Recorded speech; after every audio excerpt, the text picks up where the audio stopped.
जैसे हमने इस टॉपिक में पढ़ा था इस पॉइंट में कि लेटर ऑन सेवरल ऋषि में many significant contribution to chemistry among this Charaka Sushruta Bhagavata Vrinda Chakrapani Sanghar Kautilya Nagarjuna Dixit इनको में। यानी इसके बाद इससे पहले जो हमने टॉपिक पढ़ा था कि जो आचार्य कनाद थे उन्होंने क्या है परमाणुवाद का सिद्धांत दिया था एटॉमिक थ्योरी, ठीक है। लेकिन उसके बाद जो हमारे बहुत सारे जो ऋषि हुए हैं, ठीक है, रिसर्चमैन हैं, उन्होंने क्या है अपना जो है महत्वपूर्ण योगदान दिया अदर रिसर्च में, ठीक है। उसमें जो हमारे ऋषि रहे हैं, देखो चरक हो गए, सुश्रुत हो गए, भागवता वृंदा चक्रापाणी संघारा कौटिल्य नागार्जुन दीक्षित एंड गोविंद, इन सारे क्या है ऋषियों ने क्या है अपना जो है केमिस्ट्री में महत्वपूर्ण योगदान दिया है, ठीक है। इसके बाद हम पढ़ते हैं नेक्स्ट पॉइंट इसमें कि जो प्रेजेंट टाइम में जो केमिस्ट्री है वो किस तरीके से रोल प्ले कर रही है, ठीक है। इसके बाद आता है हमारा इसी के नीचे हम फोर्थ पॉइंट करते हैं। इसमें आता है हमारा फोर्थ पॉइंट है the present form of chemistry. The present form of chemistry that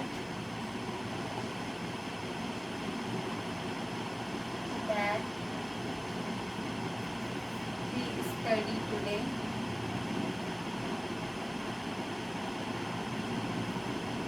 has emerged from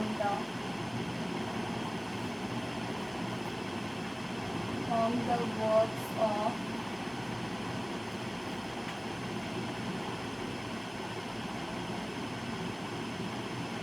Western chemists। यानी इसका मतलब है कि प्रेजेंट टाइम यानी प्रेजेंट फॉर्म में जो हमें अभी जो प्रेजेंट टाइम में जो हम केमिस्ट्री पढ़ रहे हैं या केमिस्ट्री का जो अध्ययन कर रहे हैं वो किसके उसका जो ओरिजिन है वो किसने किया है, वर्क्स ऑफ वेस्टर्न केमिस्ट। यानी जो वर्तमान समय में जो हम केमिस्ट्री पढ़ रहे हैं वो हमारे जो पश्चिमी रसायनज्ञ, ठीक है, जो हमारे वेस्टर्न केमिस्ट हैं उनके वर्क के द्वारा जो चीज़ें उभरी है उसको हम अभी क्या है वर्तमान समय में केमिस्ट्री में उसकी स्टडी कर रहे हैं, ठीक है। उसके बाद आता है नेक्स्ट पॉइंट इसमें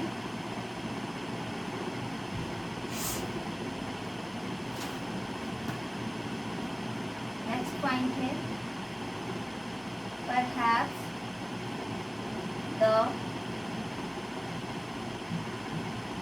first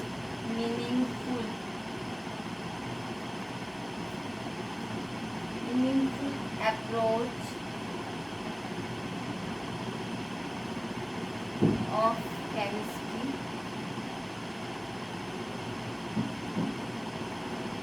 perhaps the first meaningful approach of chemistry was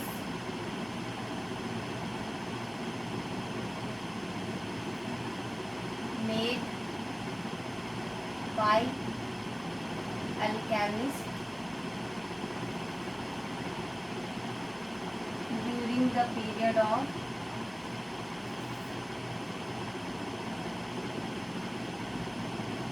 350 to 1500 AD।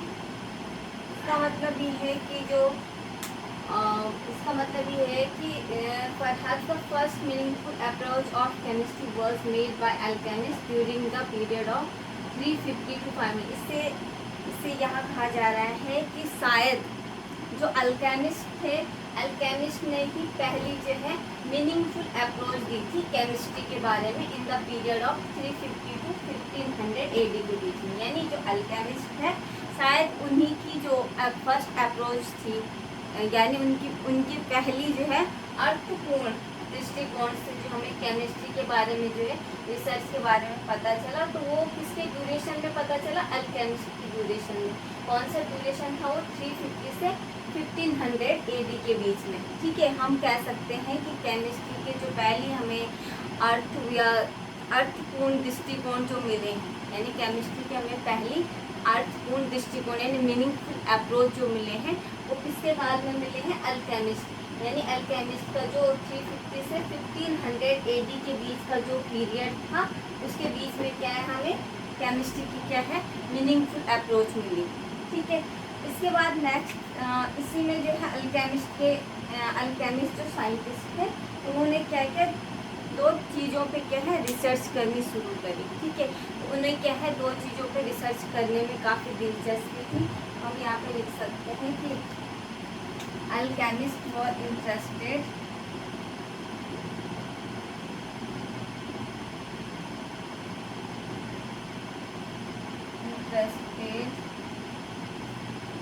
alchemists were interested in discovering two things. ठीक है,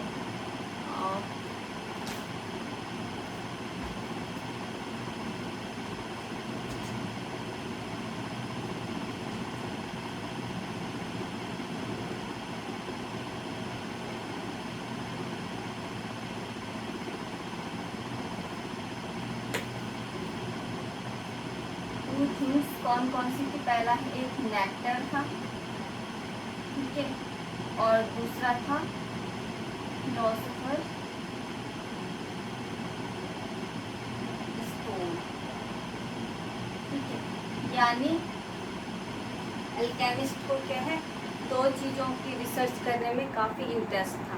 तो उसमें पहला आता है नेक्टर, दूसरा है फिलोसफी।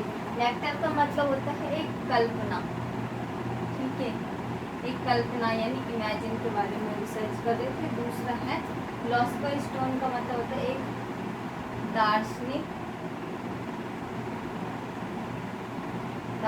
पत्थर जिसको बोलते हैं। ठीक है, तो उन्होंने इन दोनों चीज़ों पे रिसर्च करी। तो पहले हम समझते हैं नेक्टर क्या होता है। Nectar hypothetical, nectar is the hypothetical syrup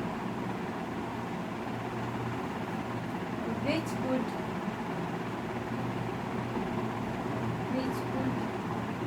make man young and immortal। ठीक है, यानी नेक्टर क्या है, एक ऐसा काल्पनिक सिरप है, यानी हाइपोथेटिकल का मतलब होता है काल्पनिक सिरप है जो क्या करता है मनुष्य को यानी मैन को या मनुष्य को क्या करेगा, या तो यंग करेगा, जवान करेगा, युवा बनाएगा, या फिर उसे अमर करेगा। ठीक है, तो यानी वो क्या करता है, नेक्टर क्या करेगा, मनुष्य को या तो यंग करेगा या फिर इमोर्टल यानी अमर करेगा। ठीक है, तो इस पे उन्होंने एक रिसर्च करी थी। दूसरा था इनका फिलोसोफर स्टोन। फिलोसोफर स्टोन का मतलब होता है a stone which converts metals into gold। यानी फिलोसोफर स्टोन का मतलब होता है एक ऐसा पत्थर है जो क्या करेगा, जो मेटल है मेटल को किसमें कन्वर्ट करेगा, डायरेक्ट गोल्ड में। ठीक है, तो इस पर उन्होंने रिसर्च करी कि एक दार्शनिक पत्थर जो क्या करे, डायरेक्ट क्या करे, एक मेटल को डायरेक्ट कन्वर्ट करे किसमें, गोल्ड में यानी सोने में। और एक नेक्टर था जिसमें क्या है एक हाइपोथेटिकल सिरप था यानी काल्पनिक सिरप जो क्या करेगा, एक मनुष्य को या तो जवान बनाएगा यानी युवा बनाएगा, यंग बनाएगा, या फिर उसको क्या अमर करेगा। ठीक है, तो इन दोनों पर उन्होंने रिसर्च करी। फाइनली क्या हुआ, रिसर्च करने के बाद क्या है, वो दोनों ही रिसर्च, इनकी जो दोनों चीज़ों पे जो रिसर्च हो रही थी वो क्या हो गई, अनसक्सेसफुल हो गई। ठीक है, फेल हो गई इनकी रिसर्च। लेकिन क्या हुआ कि इसमें जो है उन्होंने अदर चीज़ों में भी अपना क्या है महत्वपूर्ण योगदान दिया। तो इस वजह से क्या है इन्होंने काफ़ी जो है इनका जो है केमिस्ट्री में योगदान रहा, क्योंकि इन्होंने क्या है कुछ ऐसी प्रोसेस, कुछ इन्होंने क्या एपरेटस पे रिसर्च करी, डिस्कवरी करी, कुछ इन्होंने क्या है प्रोसेस की, एक गोल्ड एक्सट्रैक्शन प्रोसेस थी गोल्ड की एमलगेशन में, एंड एक था एक प्रिपरेशन थी एल्कलॉइड्स की, ठीक है। तो उस पर क्या है, इनकी रिसर्च अच्छी रही, सक्सेसफुल रही, तो इन्होंने उस वजह से क्या है, इन्हें काफ़ी अप्रोच मिला, ठीक है। तो लेकिन क्या है, ये दोनों चीज़ें इनकी क्या होगी, अनसक्सेसफुल। फाइनली अगर बाय द वे सक्सेसफुल भी हो जाती, और अगर कोई ऐसा सिरप होता जिससे हम पीते और क्या तो जवान हो जाते या फिर हम क्या अमर हो जाते, तो क्या है, इस यूनिवर्स में तो इतनी ज़्यादा डेंसिटी बढ़ जाती, पॉपुलेशन इतनी ज़्यादा हो जाती, तो इंसान एक दूसरे को खाने लग जाता। अच्छा हुआ ये दोनों फेल हुए। कुछ चीज़ें अच्छे के लिए होती है, होनी चाहिए, जो भी मतलब कुछ चीज़ें ऐसी है कि जो अनसक्सेसफुल हुई तो उसमें खुश रहना चाहिए। अगर हो जाता तो क्या है, फाइनली क्या है, पॉपुलेशन ज़्यादा होती, ठीक है। चलो ठीक है, हंसी मजाक ये बीच बीच में होती रहेंगे आपके साथ, ठीक है। अब बात करते हैं हम इसमें, नेक्स्ट पॉइंट आता है हमारा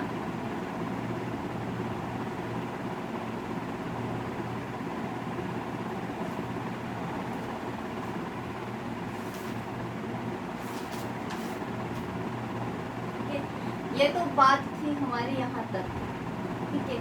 अल्केमिस्ट ने जो है पहली रिसर्च करी, मतलब उन्हीं के बाद ही हमें पता चला कि केमिस्ट्री के जो है मीनिंगफुल अप्रोच के बारे में, ठीक है। उसके बाद क्योंकि उन्होंने क्या है, दो रिसर्च तो उनकी फेल होगी, लेकिन क्या एपरेटस पे तो उनकी रिसर्च सक्सेसफुल हुई ना, उसके बाद ही शुरू हुई। अब बात करते हैं हम the period of 18th century के, जो पीरियड था उससे क्या है, कौन सा पीरियड स्टार्ट हुआ, the period beginning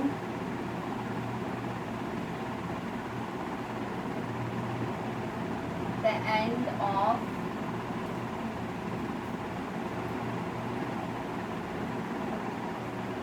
18th century is termed as modern period, ठीक है। अब बात की जा रही कि 18th सेंचुरी के एंड से, ठीक है, 18th सेंचुरी के एंड से जो पीरियड, 18th सेंचुरी के एंड से जो पीरियड स्टार्ट हुआ उसे हम क्या कर रहे हैं, मॉडर्न पीरियड। यानी कहने का मतलब सिंपल शब्दों में ये है कि जो 18वीं शताब्दी के अंत से 18वीं शताब्दी के अंत से शुरू होने वाला जो समय था उसे क्या कहा गया, आधुनिक समय, यानी मॉडर्न पीरियड उसको कहा गया, किसमें, केमिस्ट्री, ठीक है। यहाँ तक पॉइंट क्लियर, ठीक है। आगे बढ़ते हैं। अब देखो यहाँ तक तो हमारे 18th सेंचुरी तक जो सारी चीज़ें कंप्लीट हो गई। अब बात करते हैं हम इस 18th सेंचुरी के बाद जो है कौन कौन से जो साइंटिस्ट थे, उन्होंने जो है 18th सेंचुरी में जो है रिसर्च करी, तो उनके हम जो भी साइंटिस्ट रहे हैं इस दौरान उनके कुछ नाम मैं आपको यहाँ पे डिस्कस करती हूँ, ठीक है।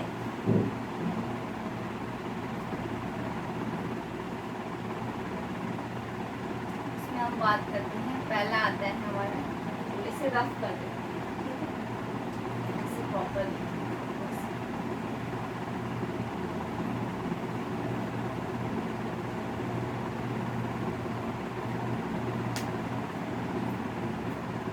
साइंटिस्ट थे वो थे जोसेफ प्राइस्टली।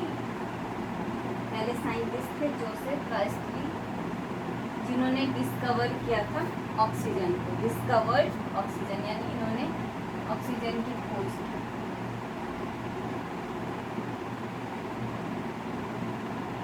डिस्कवर्ड ऑक्सीजन, जो जोसेफ प्राइस्टली थे उन्होंने क्या डिस्कवर्ड किया, ऑक्सीजन को डिस्कवर किया, ठीक है, ऑक्सीजन की खोज की।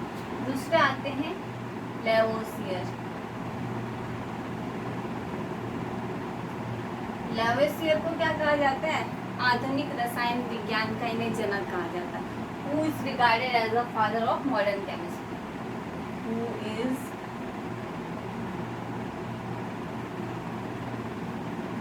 Regarded as the father of modern chemistry, ठीक है। यानी लेवोसियर को क्या कहा जाता है, रसायन विज्ञान का जनक किसे कहा जाता है, क्वेश्चन पूछा जाएगा रसायन विज्ञान का जनक किसे कहा जाता है, तो लेवोसियर, ठीक है। इस पॉइंट को हमेशा याद रखना है, एक बहुत बेसिक पॉइंट है।